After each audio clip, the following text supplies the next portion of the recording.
In this presentation, we're going to be looking at different subjects, such as very generally, as a reminder, what are the NOx sensors, how does it work? We'll be paying a little bit more attention to the cross-referencing and why that is important. Then we'll be looking at the sensor improvements, so focusing on the Generation 2 product that we have announced. And then quite a large portion of this presentation will be the typical failures and engine and exhaust system maintenance. So let's jump right in and see what we are dealing with. So here we have just your typical high-level emission standard ATS system.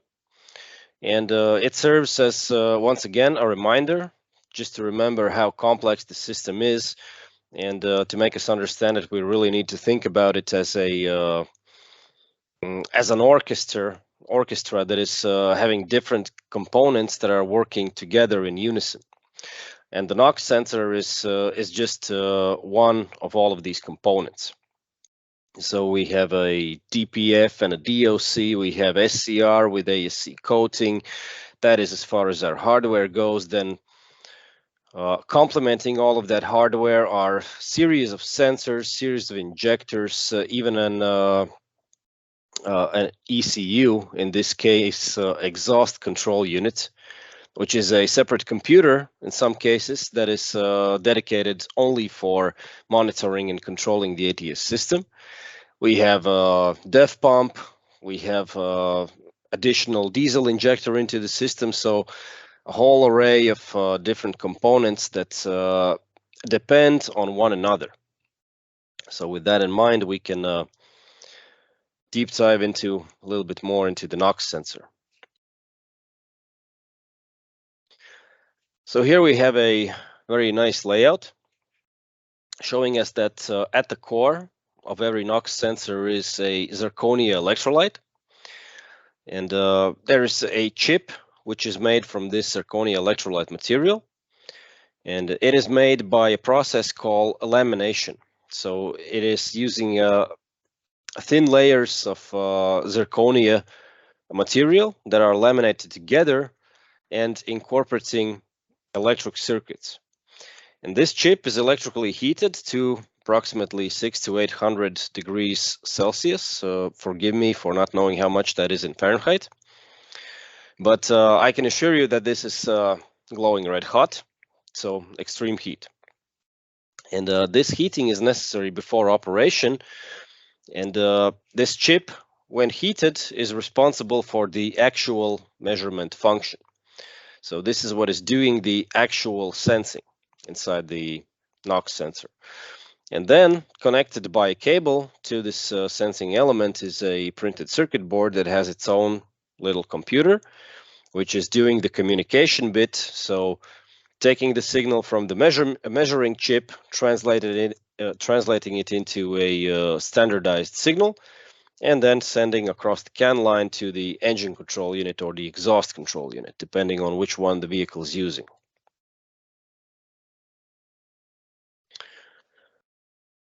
Right, but since we know that this NOx sensor is using its own printed circuit board with a computer that is responsible for the communication in a standardized protocol, then we know it's going to be a little bit of a hassle in terms of this communication language. And this is when the cross-referencing becomes important. And so when cross-referencing, it is important to pay attention to the continental number, which is found on the backside of the original sensor. And Continental is the OE manufacturer for a vast majority of these sensors. Each one is designed for a specific application as ordered by vehicle manufacturers. And as these manufacturers are implementing software updates, it often will require a different NOx sensor programming. And this change will be reflected by a different Continental number. It is common that after a software update changes have been made, Continental will issue new sensors that will have different letters attached to the same number, such as, for example, in this case, circled in red, we can see SNS 348, letter A. SNS stands for Smart NOx Sensor, And then the older version of the Conti number was 5WK97348, again ending with the same letter A. So whenever there will be a software update issued for the truck and a new NOx sensor developed to accommodate the software update, it will then have a letter B attached to the end of this code. Right? I believe we can move forward. So, what have we done exactly to our Generation 2 product? Well, you have to remember that Dinex is one of the brands with the longest experience in the NOx sensor aftermarket. And this has allowed us to thoroughly familiarize ourselves with the actual trends and issues. And we have since announced a new and improved version of our product, the Generation 2 NOx sensor. It features several improvements that lead to a number of advantages over the previous design, such as better waterproofing, better dust and debris proofing, better heating strategy, faster response time, and others. We'll deep dive into each one of them in the following slides. So the first improvement of the second generation NOx sensor is a reconfigured probe cap. And it might seem like a very small and minuscule change, but it in fact does bring a great deal of difference. So the new hole pattern provides better waterproofing and reduced dust and debris accumulation, which is in fact extending the service life of the ceramic chip. And the fatigue of this ceramic chip is the primary reason why these NOx sensors fail after, let's say, a given period of usage. So it is not because suddenly someone decides to break them. It's not because suddenly they lose electrical connection. It's because the ceramics ages, and it ages because of two things. Number one is because of heating, and number two is because of contamination. And the rearranged hole configuration is taking care of the contamination influence. So the influence is still there, it's just not as great as it used to be. And so the end result is, as we can see here in green, better waterproof performance, reduced dust accumulation. Then the probe design itself also features internal updates, such as larger and evenly distributed flow area around the sensing elements that leads to faster response time and improved cold resistance. And these changes have been made as a result of extensive testing, as visible from the computational fluid dynamics, or CFD for short, screenshots on the slide. So the whole internal area occupied by gas is right now larger, and not only larger, but is also a little bit more evenly distributed, so as to enhance the circulation around it.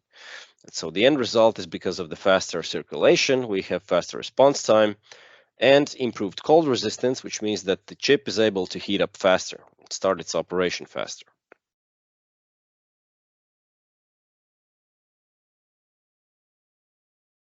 But that is not all. The heating strategy is right now using a more clever method called pulse width modulation, which is sending short bursts of current to heat the chip to the operating temperature, as opposed by streaming continuous current. And this puts less strain on the chip, providing periods of electrical silence between the bursts that are utilized for the actual measurement.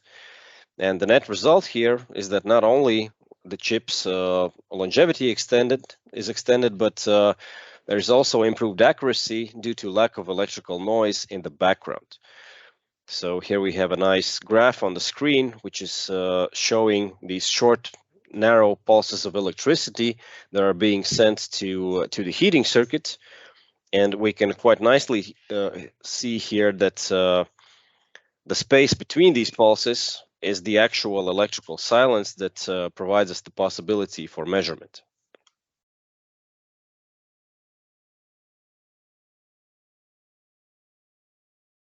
And then finally, perhaps the most important improvement of our Generation 2 sensors is the programming. Whenever the engine has been started, the ECU will ask a select few questions to the NOx sensor to verify it is genuine. Whenever the ECU software is updated, these questions will be changed, as most aftermarket sensors will fail to pass this. These questions will be changed, leading to a situation where once you start a truck, there will be a different question asked to the sensor, one that he will fail to answer. And this in turn creates a big problem, because after a software update, several aftermarket NOx sensors will start to fail. And as this update is rolling out in the market continuously, then more and more sensors are failing, creating a chain effect in the market. But what we have done in this regard is by using our OE channels, we have equipped the sensor with programming which is smart enough to know that no matter what the questions the truck is asking, the sensor will always have the proper reply that the truck is expecting. And in simple terms, I could explain that, well, let's think of about 40 questions stored in the ECU memory, and after each update, the truck will be asked to select 5 of these 40 questions to ask to the sensor.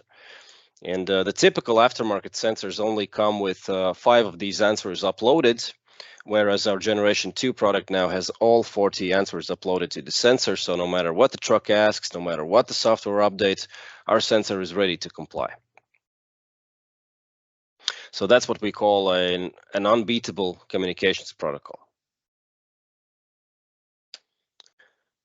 Right, but enough about updates. Let's see what is the current situation with the claims that are rolling in for NOx sensors. And being one of the first aftermarket players in NOx sensor business, we have been under the privilege to analyze a vast amount of claim data to get a clear understanding of the typical issues present in the field.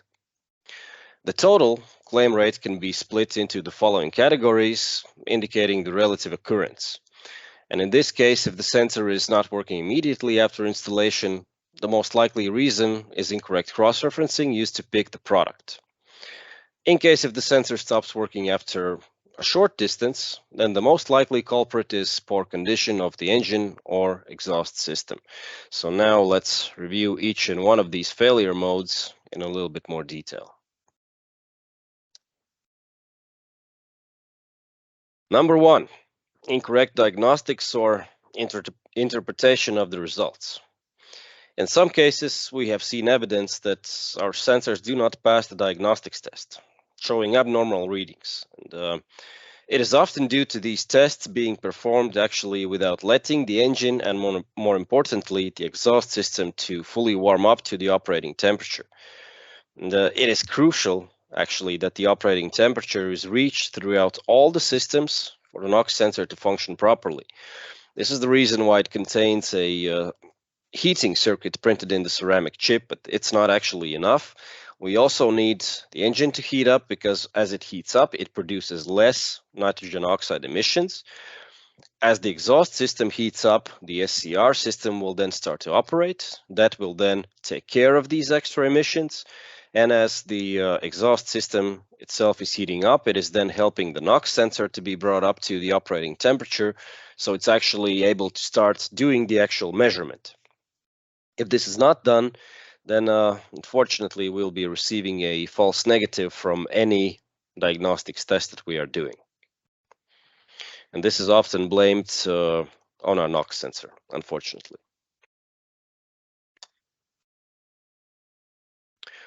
Then the next failure mode is unfortunately poor quality of the installation works. And this is also a considerable factor for premature failure. It can be quite easy to damage the cable protector, drop the sensor, use excessive force, over-tighten the probe, or even strain the cable. If proper attention is not paid, this can quickly lead to failure. The replacement is therefore recommended to be carried out by trained professionals following the vehicle manufacturer's instructions. So it's quite important to follow these instructions, because each and every manufacturer has their own specific set of instructions for replacing the NOx sensor. It does not only extend to the hardware in terms of what you need to to loosen, what you need to plug in, plug out, and replace, and screw in and tighten. But it also extends to the programming itself. So in terms of what kind of actions are needed to take in terms of turning the ignition key, maybe in some cases adding an OBD connection, programming something to the truck, selecting some options. Yes? Is somebody trying to ask a question? No? Okay. So let's just remember that each and every manufacturer has their own specific instructions, so it's crucial that we follow them.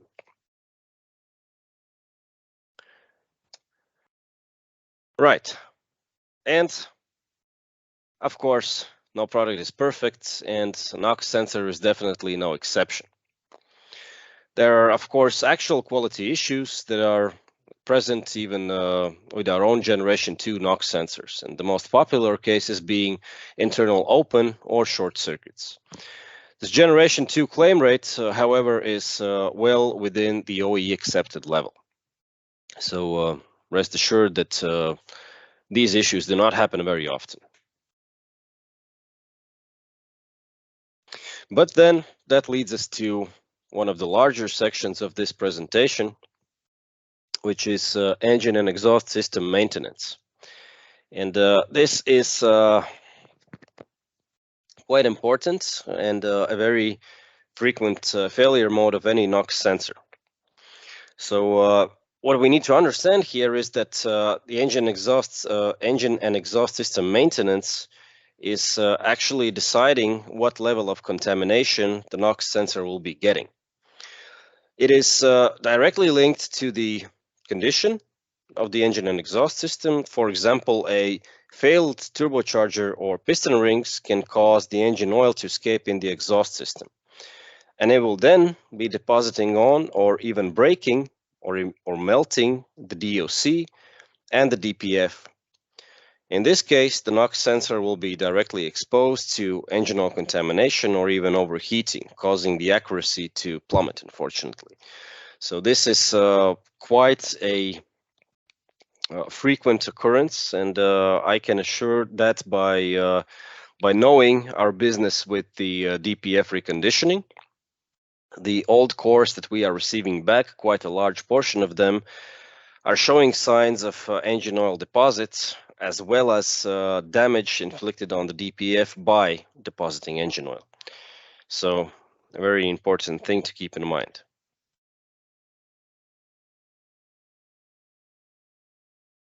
Also, the EGR system can be the source of an internal coolant leak into the exhaust system, and in this case, the coolant droplets can penetrate the DPF and come in contact with the sensor probe. If they find their way inside and contact the heated ceramic chip, it will cause a thermal shock, breaking it in the process. And needless to say that also in this case, the functionality of a NOx sensor will be lost. And on the screen, we can see a very nice example of coolant stains on the DPF. Please ignore the melted spot here. This is obviously not caused by the coolant. It is caused by overfueling injectors.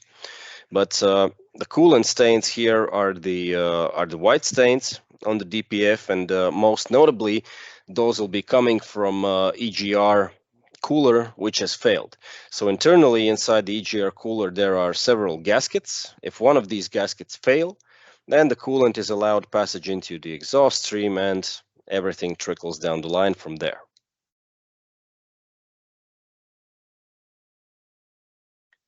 The third source of contamination is the diesel exhaust fluid itself. It has the inherent tendency to form crystals under certain conditions or in elevated concentrations. From our quality investigations on the returned SCR silencers, we can see that crystallization is an extremely widespread problem. And when it happens inside the silencer, it is usually evidence that diesel exhaust fluid or AdBlue in Europe here, as we are calling it. So the diesel exhaust fluid or AdBlue injection system is not operating normally, and therefore the SCR system efficiency is falling. Very often, the NOx sensor will simply signal of this issue by reading elevated NOx concentrations in the outlet. And it is important not to confuse this with the cause of the problem. So in some cases, customers will complain that your outlet NOx sensor is picking up elevated concentrations. Here you go, please return my money. In fact, when we start to analyze the sensor, it turns out everything is fine. It turns out that simply there's evidence of crystallization in the customer's exhaust system, which means that the SCR system is not functioning, and therefore the sensor is essentially reading the truth, right? But it is always easier to blame the sensor. Okay, let's move forward. Also, from our business with DPF reconditioning, we have had the privilege to analyze a large number of returned cores. And it becomes quickly apparent that the general condition of the diesel particulate filters in the market is not that great. And very often they will show signs of wear, tear, age, and even damage. And when the DPF fails, it also fails at its core function, which is preventing soot from passing through it. As the temperature behind the DPF is not as high, the sensor will fail to burn the soot and will quickly get contaminated, impeding the operation of the ceramic chip, and therefore the accuracy will then quickly plummet. And some of these damages that can happen to a DPF as a result of aging, we can see here on the screen.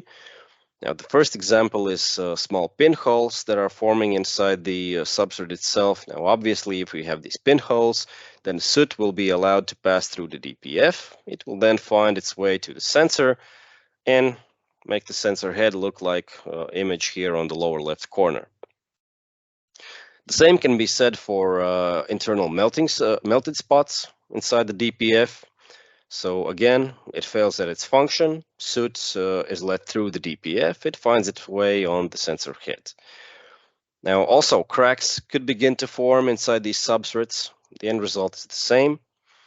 And lastly, the picture on the lower right corner shows evidence of coolant leak.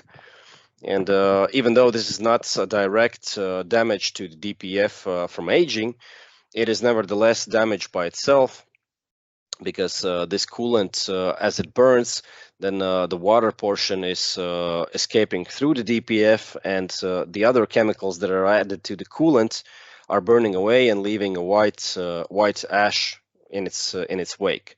And this white ash will be deposited inside the DPF. It will not be burnt away by regeneration, and it will begin to block it. And as a result of blockage, excess pressure will build in the system until something gives, and most usually what gives is the actual DPF substrate itself.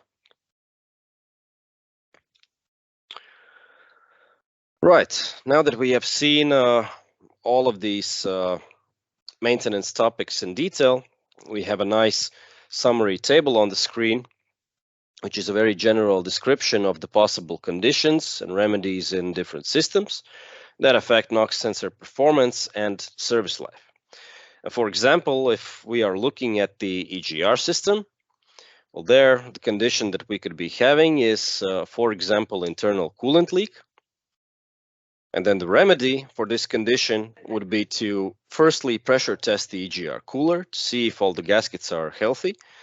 If we see that the cooler does not hold pressure, then we replace the cooler gasket, or in worst case scenario, the cooler itself.